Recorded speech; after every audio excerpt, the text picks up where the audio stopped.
മമ്മു മമ്മുവിനെ തൂക്കി. മമ്മുവിനെ പോലീസ് പിടിച്ചിരിക്കുകയാണ്. അപ്പോൾ ഹനാൻ്റെ ഒരു സ്റ്റോറി അങ്ങനെ കണ്ടപ്പോഴാണ് ഈ മമ്മുവിനെ പിടിച്ച കാര്യം പെട്ടെന്ന് ഞാൻ നോക്കിയത്. അപ്പോൾ എന്താണെങ്കിലും മമ്മു ഒരു 10-14 ദിവസം കിടക്കും. ഓക്കെ, ഇതിൽ ഹനാൻ ഷായുടെ സ്റ്റോറിക്കകത്ത് ന്യൂലി ആഡഡ് സെക്ഷൻസ് ഉണ്ട്. ബോത്ത് ആർ നോൺ ബെയിലബിൾ ആണ്. ഇവന് വക്കീലില്ല കേട്ടോ മമ്മൂന്. ഞാൻ അന്വേഷിച്ച മമ്മൂൻ്റെ വക്കീലിന് പകരം തൊപ്പിയുടെ ഇതിനു മുമ്പുണ്ടായിരുന്ന വക്കീലിനെ ഏൽപ്പിച്ചു മമ്മു, അല്ലെങ്കിൽ നമ്പർ കൊടുത്തു എന്നുള്ളതൊക്കെയാണ് മനസ്സിലായത്. Mammu was produced before the honourable CGM court and has been remanded to the sub jail Perinthalmanna. Manjeri പോലീസാണ് ബുക്ക് ചെയ്ത് പെരിന്തൽമണ്ണ സബ് ജയിലിലേക്ക് മാറ്റിയിട്ടുണ്ട്. എന്താണെങ്കിലും 10-14 ദിവസം കിടക്കും. അതിനിടയിൽ പോലീസുകാർ പറയിപ്പിക്കാനുള്ളതൊക്കെ പറയിപ്പിക്കും. ഈ കൂട്ടത്തിൽ എനിക്ക് ഉറപ്പായിരുന്നു പെടുകയാണെങ്കിൽ ആദ്യം പെടാൻ പോണത് ഇവനാണ്, മമ്മുവാണ് എന്നുള്ളത്. കാരണം ഇവന് പ്രത്യേകിച്ച് ഈ പറഞ്ഞ പോലെ വായ്ത്താളം മാത്രമേ ഉള്ളൂ, അല്ലാതെ ഒളിവിൽ പോകാൻ സഹായിക്കാൻ ആരുമില്ല. എന്തിനു വക്കീലായിട്ട് പോലും ഒരാൾ ഇവൻ്റെ അറിവിലില്ല.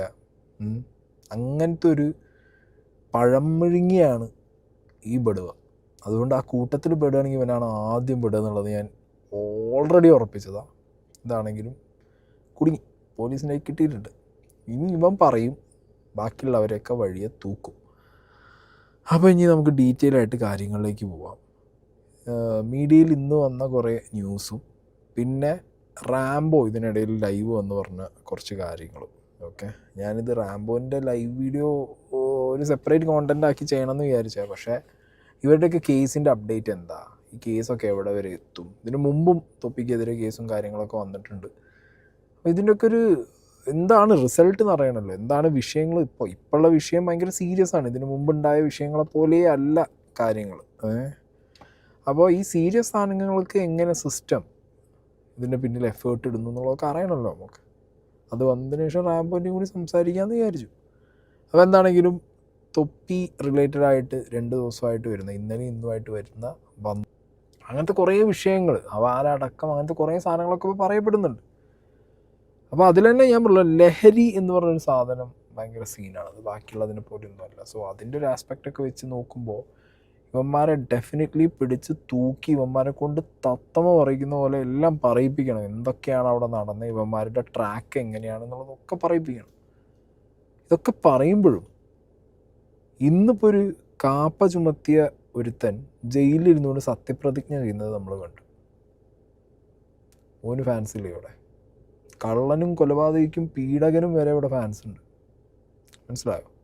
പിന്നെ കുട്ടികളായ തൊപ്പിയുടെ ഫാൻസ്, കുട്ടികൾ തൊപ്പി മാത്രം കാരണം കഴിഞ്ഞ 2 വർഷം കൊണ്ട് വഴിയേറ്റിയൊന്നുമില്ല. അതുകൊണ്ട് അങ്ങനത്തെ കൺസേൺ ഒന്നും ന്യൂസ് 18നോ അല്ലെങ്കിൽ ബാക്കി ചാനൽസിനോ വേണ്ട. നിങ്ങളുടെ തമ്മിലും നിങ്ങൾക്കൊന്ന് ചെക്ക് ചെയ്യാം, മനസ്സിലായില്ലേ?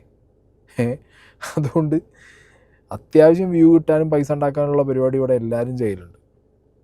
ആരും ഒട്ടും കുറവുള്ള ഐറ്റങ്ങളൊന്നുമല്ല.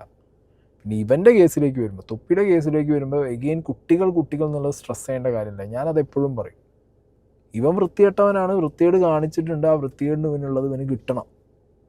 ഓക്കെ, പക്ഷെ കുട്ടികളെ ഇൻഫ്ലുവൻസ് ചെയ്യുന്ന കുറേ ഫാക്ടേഴ്സിൽ ഒരു ഫാക്ടറായിരുന്നു തൊപ്പി എന്നുള്ളത് മാത്രം. ബാക്കിയുള്ള ഫാക്ടേഴ്സൊന്നും നിങ്ങൾക്ക് എന്താ കണ്ടില്ല എന്ന് നടിച്ചിട്ട് നിങ്ങൾ തട്ടിക്കളയുകയാണ്.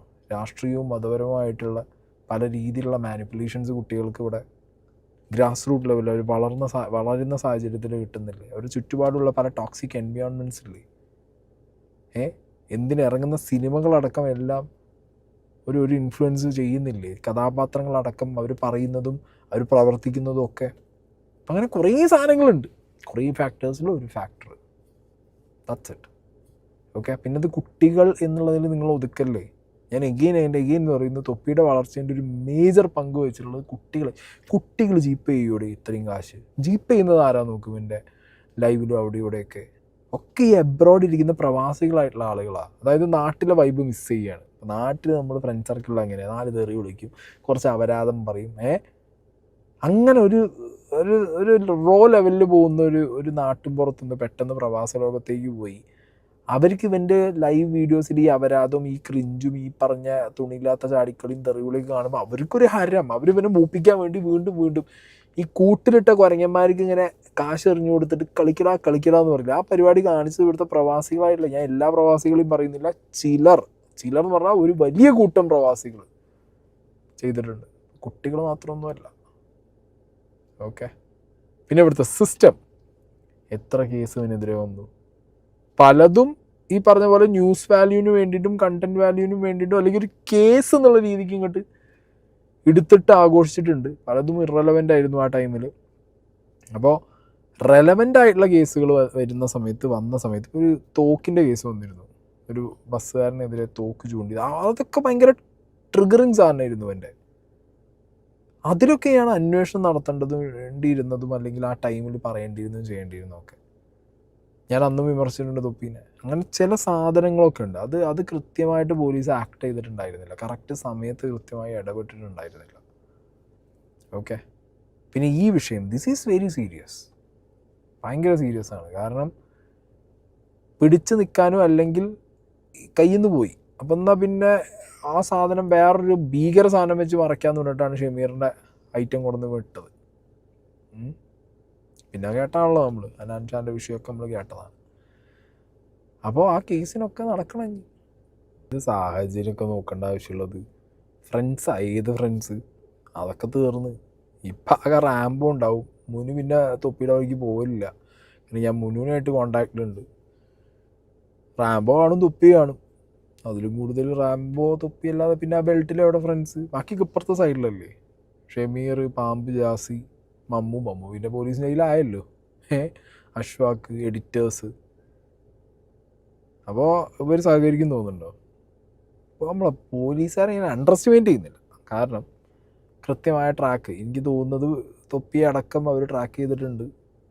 1-2 ദിവസം കൊണ്ട് അന്ന് വാതിൽ പൊട്ടിച്ച് കയറിയ സീനൊന്നും ആയിരിക്കില്ല ഇപ്രാവശ്യം തൊപ്പീനെ കൈ കിട്ടിയ. അവർ നല്ല രീതിയിൽ സീനാക്കിയിട്ട് തന്നെ തൊപ്പീനെ കൊണ്ടുവരും, അല്ലെങ്കിൽ അതത് അങ്ങനെ ആയിരിക്കും മിക്കവാറും. എന്താണെങ്കിലും അങ്ങനെ പോലീസുകാർ വെറുതെ അങ്ങോട്ട് തന്നെ വിദേശത്തേക്ക് വിടാനോ അല്ലെങ്കിൽ ഇവൻ്റെ പാസ്പോർട്ട് മാത്രം കണ്ടു കെട്ടിയിട്ട് റിക്കോർഡ് നോട്ടീസ് അടക്കം ഇട്ടിട്ടുണ്ടാവുക ഇവൻ ഇങ്ങനൊരു ട്രൈ നടത്തുന്നു എന്ന് അറിഞ്ഞുകൊണ്ടായിരിക്കണമല്ലോ പോലീസ്. ആൻഡ് ഇതേപോലത്തെ ഒരു കേസ് വരുന്നു. ഇത്രയും എന്താ പറയുക, സോഷ്യൽ മീഡിയയിൽ ഭയങ്കര കോൺട്രവേഴ്ഷ്യൽ ആയിട്ടുള്ള കാര്യങ്ങൾ നടക്കുന്നു. അതിൽ തന്നെ വേറൊരാളുടെ നഗ്ന വീഡിയോ പ്രദർശിപ്പിക്കുന്നു. അങ്ങനത്തെയൊക്കെ സാധനങ്ങൾ നടക്കുമ്പോഴേ ഇവനെ ട്രാക്ക് ചെയ്യണ്ടേ. അല്ലാതെ അന്ന് വളിക്കേസിൽ ഇവനെ പിടിക്കാൻ ഓടിയ മാതിരി അങ്ങനത്തെ ചീഞ്ഞ കേസല്ലല്ലോ ഇത്. ആണോ? വളിപ്പാട്ട് പാടിയ ചീഞ്ഞ കേസല്ല ഇത്. ഇത് കുറച്ചും കൂടി ഗ്രാവിറ്റി കൂടിയ, സൊസൈറ്റിയിൽ ഇമ്പാക്റ്റ് ഉണ്ടാക്കുന്ന, ലഹരി അടക്കം ഇൻവോൾവ് ആയിട്ടുള്ള, സ്ത്രീ വിഷയം അടക്കം ഇൻവോൾവ് ആയിട്ടുള്ള, പോക്സോ അടക്കം പറയപ്പെടുന്ന വിഷയങ്ങളുള്ള ഒരു സാധനമാണ്. അപ്പം അന്ന് മുതൽ ഇവനെ മോണിറ്റർ ചെയ്യുക, ഇവൻ എവിടെ പോകുന്നു, ആരൊപ്പം ഇരിക്കുന്നു, ആരൊക്കെ ഇവനെ സഹായിക്കുന്നു, ഇവൻ എവിടെയാണെന്നുള്ളത് മോണിറ്റർ ചെയ്യേണ്ടത് സിസ്റ്റത്തിൻ്റെയും കൂടിയും പണിയാണ്. ഓക്കെ. അപ്പോൾ പണിയെടുത്തോ ഇല്ലെന്നുള്ളതൊക്കെ 2 ദിവസം കൊണ്ട് അറിയാം. പിന്നെ ബാക്കിയുള്ളവരൊക്കെ സഹകരിക്കും, ഭയങ്കരമായിട്ട് സഹകരിച്ച് തന്നെ.